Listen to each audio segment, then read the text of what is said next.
Bonjour à tous et bienvenue sur Contes du sommeil. Aujourd'hui, nous allons plonger dans une affaire qui a secoué l'Australie. L'histoire d'une famille modèle, aimante et prospère, dont le rêve s'est transformé en un cauchemar insoutenable du jour au lendemain. Restez avec nous jusqu'à la fin, car les détails de cette enquête révèlent des rebondissements que personne n'aurait pu imaginer. Min et Lily, parfois appelés Lily, se sont rencontrés et sont tombés amoureux à Sydney alors qu'ils étaient tous les deux des étudiants venus de Chine. Ils se sont rapidement mariés et ont eu 3 enfants magnifiques. Une fille, Brenda, âgée de 15 ans, et 2 fils, Henry, 12 ans, et Terry, 9 ans. Min et Lily étaient des parents incroyablement aimants et attentionnés. Ils travaillaient d'arrache-pied, faisant tout leur possible pour offrir à leurs enfants la meilleure vie qui soit. Brenda était une jeune fille douce, timide et très sensible. Henry, quant à lui, était extraverti, plein d'amis et passionné de sport, en particulier de badminton.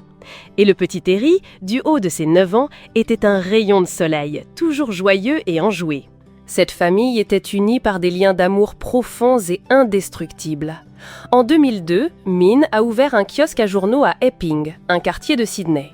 Son commerce a connu une croissance fulgurante, avec un chiffre d'affaires annuel estimé à $1 million. La famille est rapidement devenue l'une des plus aisées et respectées de la région. Bien que l'anglais ne soit pas leur langue maternelle, Min et sa femme étaient connus pour leur chaleur et leur gentillesse envers les clients, ce qui leur a valu l'affection de toute la communauté. La famille vivait dans une magnifique maison située dans la banlieue chic et verdoyante de North Epping. La sœur de Lily, Irene, avait également emménagé avec eux et travaillait à leur côté dans le kiosque. Min était un fils exemplaire. Il avait acheté une maison pour ses parents, Yang Fei et Fu, à seulement 30 minutes de route. La sœur de Min, Cathy, et son mari Robert, un médecin ORL en Chine, avaient décidé d'immigrer en Australie en 2002. Acceptant de repartir de zéro, ils avaient tenté d'ouvrir un restaurant à Melbourne, mais l'affaire avait échoué. Malgré cet échec, la famille de Min les a toujours soutenus sans faille. Les 2 familles étaient extrêmement proches et Cathy travaillait elle aussi au kiosque aux côtés de Min, Lily et Irene. Chaque fin de semaine, les parents de Min organisaient un grand dîner, une occasion pour toute la famille de se retrouver, de partager un repas et de discuter. Le vendredi 17 juillet 2009 était un jour comme les autres. Cathy, Robert et la jeune Brenda n'étaient pas venus, cette dernière étant en sortie scolaire. La grand-mère, Fu, a demandé à ses 2 petits-fils s'ils voulaient dormir chez elle, mais ils ont tous les 2 refusé. Henry avait prévu de jouer au badminton avec son oncle Robert et son petit frère Terry. Les garçons ont dit au revoir à leurs grands-parents et au reste de la famille. Min est rentré chez lui en voiture vers 21h.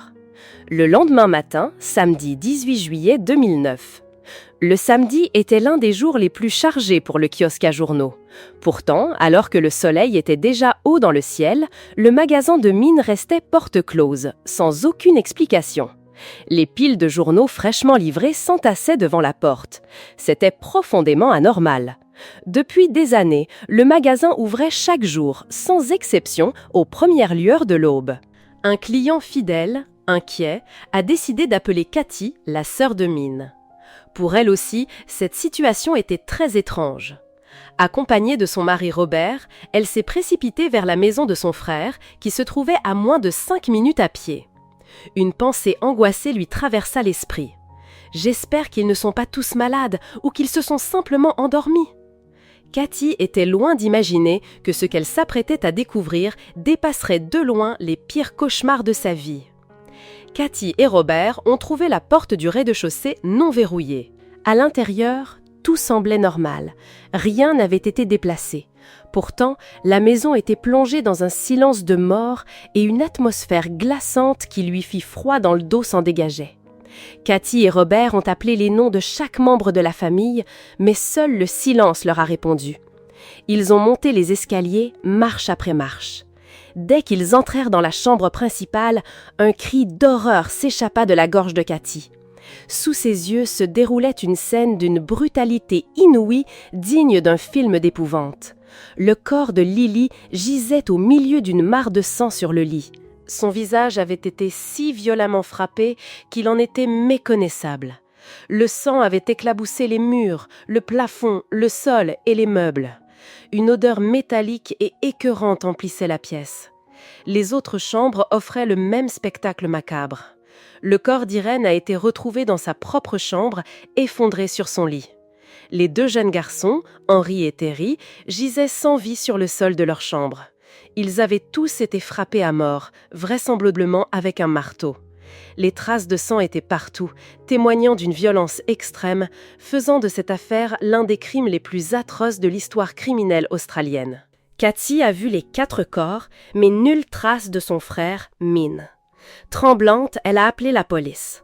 Vers la fin de l'appel, on peut entendre Cathy, paniquée, supplier Robert en cantonais de ne pas la laisser seule dans la maison, répétant qu'elle avait trop peur. Mais Robert a insisté, disant qu'ils devaient aller chercher leurs parents. Dès leur arrivée sur les lieux, les policiers ont été accueillis par Cathy, qui les attendait devant la porte. Elle leur a expliqué qu'elle ne savait pas où se trouvait M. Min, ce qui a immédiatement fait naître une terrible hypothèse chez les enquêteurs. Et si M. Min était l'auteur de ce carnage et qu'il avait pris à fuite? Mais cette théorie a été balayée en quelques instants. L'équipe de la police scientifique n'a pas tardé à faire une macabre découverte. Le corps de M. Min gisait sous une épaisse couverture, juste à côté de celui de Lily. Il avait subi le même sort effroyable que les autres membres de sa famille.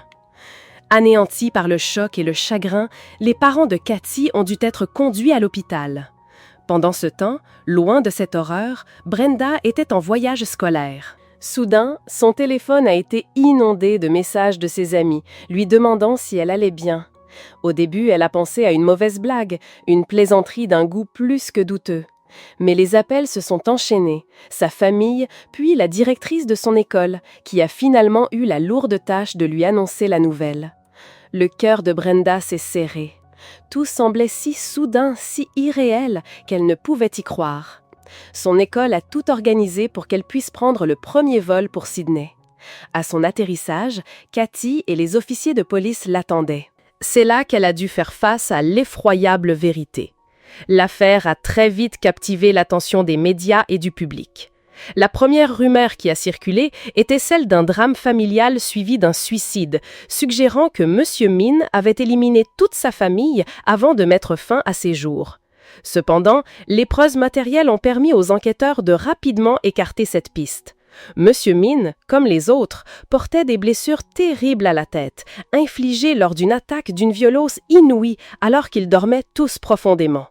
Les enquêteurs ont constaté qu'il n'y avait aucune trace d'effraction. La maison n'avait pas non plus été fouillée ou cambriolée. Tout portait à croire que le coupable possédait une clé et connaissait parfaitement la disposition des lieux. Les fils électriques avaient également été coupés de l'extérieur. Mais un détail a particulièrement frappé les enquêteurs. La chambre de Brenda était restée intacte. Alors que des traces de sang maculaient les poignées des portes des autres chambres, celle de Brenda était immaculée. C'était la preuve que l'agresseur connaissait les habitudes de la famille et savait pertinemment que Brenda était absente cette nuit-là. Grâce aux traces laissées sur les murs et le sol, la police a compris que le tueur portait des gants. Ils ont relevé 24 empreintes de chaussures ensanglantées, provenant toutes d'une seule et même paire, d'une pointure estimée entre le 41 et le 43. Les enquêteurs ont estimé que le massacre s'était déroulé entre 2h et 5h30 du matin. M. Min aurait été la première victime, suivi de Lily, puis de Henri et Terry. Il est probable que les 2 frères se soient réveillés en entendant les bruits de l'agression de leurs parents et de leur tante. L'analyse des projections de sang et la position des corps des garçons ont révélé qu'Henri et Terry s'étaient battus pour leur vie avec toute l'énergie du désespoir. Henri a été frappé 3 fois à la tête, tandis que Terry, lui, a survécu près de 2 heures après l'attaque. Le rapport du légiste était sans appel.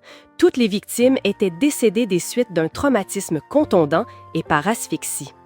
La police était convaincue que l'arme du crime était un objet lourd, semblable à un marteau, et que des cordes avaient aussi été utilisées.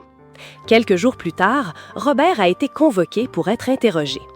Durant tout l'entretien, il est resté la tête baissée, pleurant, le regard fixé sur la table et s'exprimant à travers un interprète.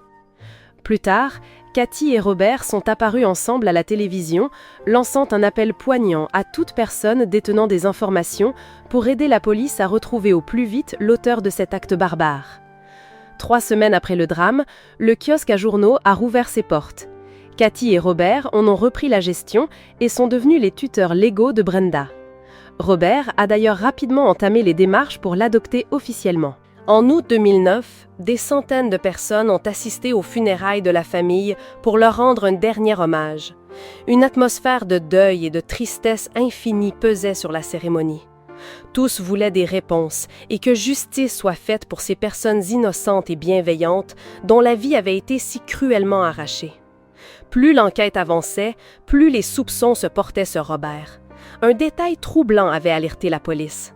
Sur la scène de crime, il avait mentionné à un policier la présence de 5 corps dans la maison.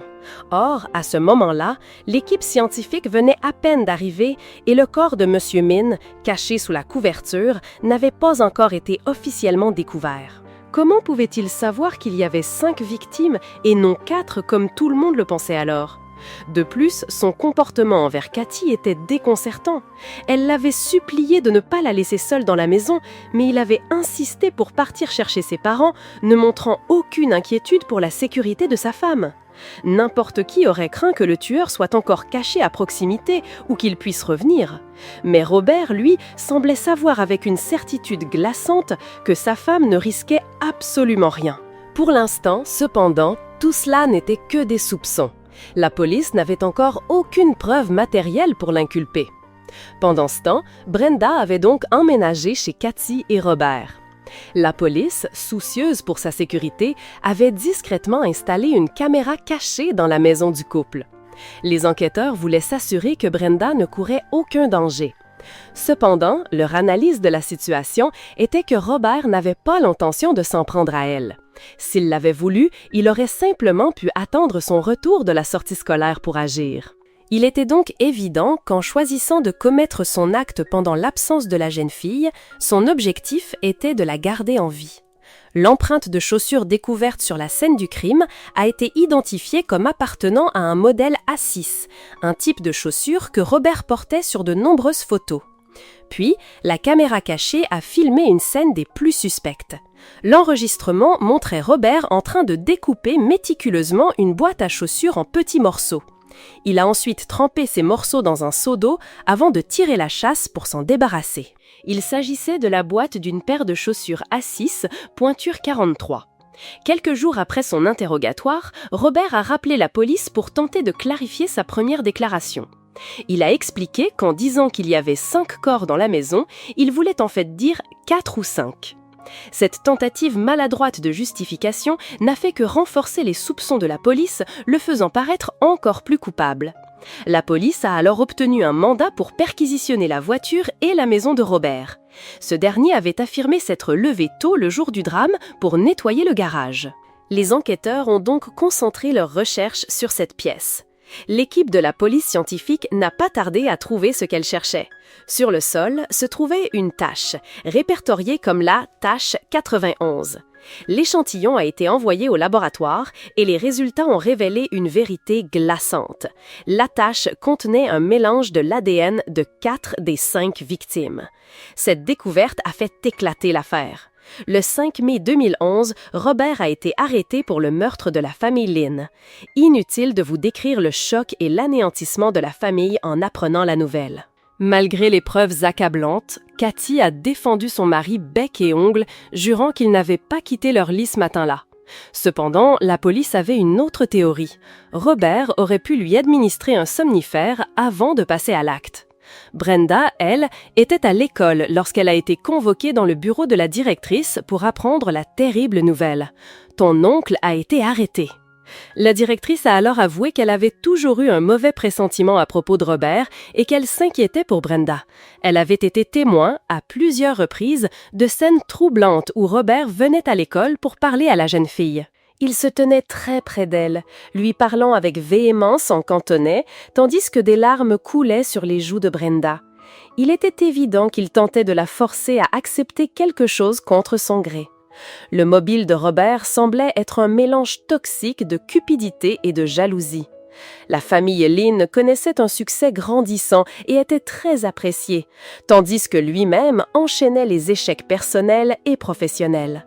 La jalousie avait lentement rongé sa conscience. Mais alors, une question demeurait. Pourquoi avoir épargné Brenda? La police a rapidement trouvé la réponse lorsque Brenda a révélé qu'elle soupçonnait Robert d'agression depuis des années et que ses abus s'étaient intensifiés après qu'elle a emménagé chez lui. Les enquêteurs ont alors compris le plan diabolique de Robert, éliminer tous les proches de Brenda pour qu'elle n'ait d'autre choix que de vivre sous son toit, complètement isolée et à sa merci. Son plan sinistre faisait d'une pierre plusieurs coups. En attendant son procès en prison, Robert s'est confié à un co-détenu.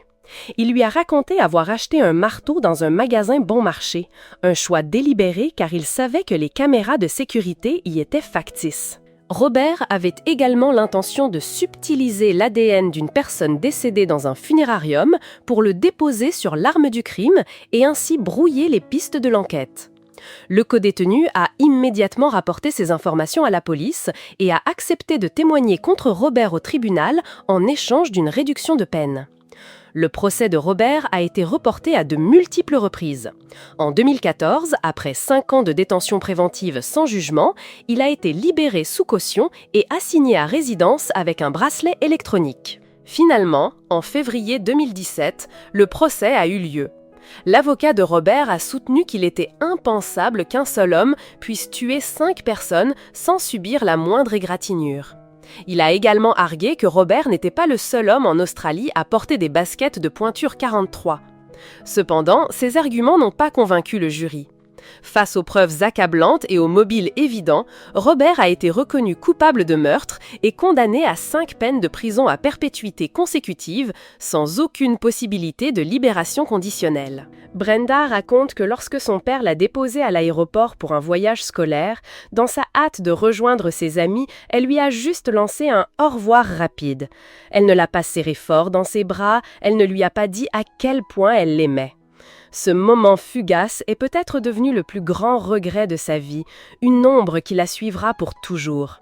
Elle confie avoir été rongée par la colère, la douleur et le remords. Mais au milieu de ce chaos, elle a reçu une aide et un amour inconditionnel de la part de personnes extraordinaires. C'est cet amour, cette compassion immense qui lui a redonné la force et la foi en l'humanité. Plutôt que de s'enfoncer dans le ressentiment, Brenda a fait le choix courageux d'avancer et de vivre sa vie du mieux qu'elle le pouvait. Elle est convaincue que les membres de sa famille veillent sur elle, de là où ils sont, et elle est déterminée à devenir une personne dont ils seraient fiers. Brenda espère aussi qu'à l'avenir, elle pourra à son tour tendre la main aux autres, tout comme on lui a tendu la main. La résilience de Brenda et sa façon de surmonter une telle tragédie sont profondément admirables. Elle a été témoin de la plus sombre cruauté humaine, mais a choisi de se concentrer sur la plus belle facette de l'amour. Son histoire nous rappelle que la vie est précieuse et éphémère. Aimons et chérissons les personnes qui nous sont chères, chaque jour. C'est ici que se termine notre récit sur Contes du sommeil. Si cette histoire vous a touché, n'hésitez pas à laisser un pouce bleu pour nous soutenir, à vous abonner pour ne rien manquer de nos prochaines histoires et à la partager. Vos pensées sont importantes, alors laissez-nous un commentaire ci-dessous pour nous dire ce que vous en avez pensé. Merci de nous avoir écoutés et à très bientôt.